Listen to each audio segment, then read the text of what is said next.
ฝากกดติดตามและกดไลค์กดแชร์ CBN Thailand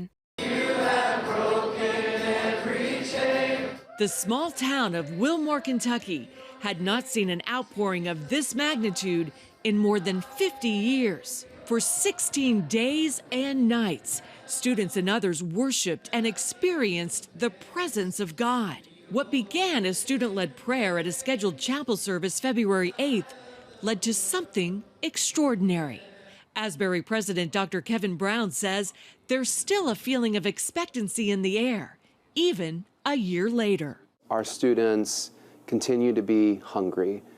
They continue to lead. They've gone and they've shared. We've had over 50 groups go to different ministries and churches, both in the United States and overseas. This is Hughes Auditorium here at Asbury, where for more than 2 weeks, the Holy Spirit showed up in such a way that it drew not only students, but people from around the world, hungry for a taste of His glory. God turned my world technicolor. And I don't know how else to describe it, but prayer came alive. I mean, I saw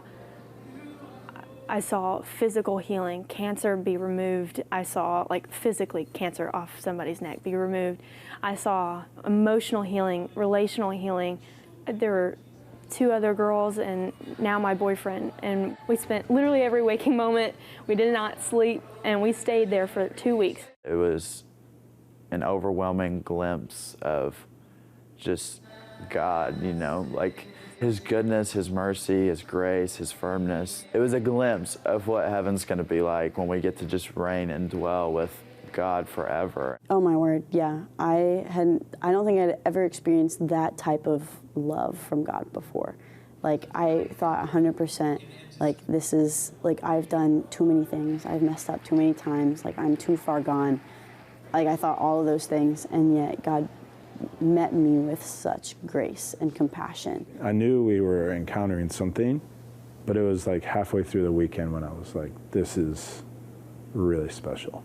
Pastor in residence Zach Merkreebs was the one preaching that day and admits it took some time to realize the extent of what was happening and says it's still in the air a year later. The temperature on campus is unbelievable. But what's exciting is they're longing for authentic, long-term steps, not just like 16 days of power. And they're wanting to pursue holiness. They want to be done with porn. They want to be done with addiction to their phones. They want to be done with those kind of things. They want to really have authentic walk with the Lord.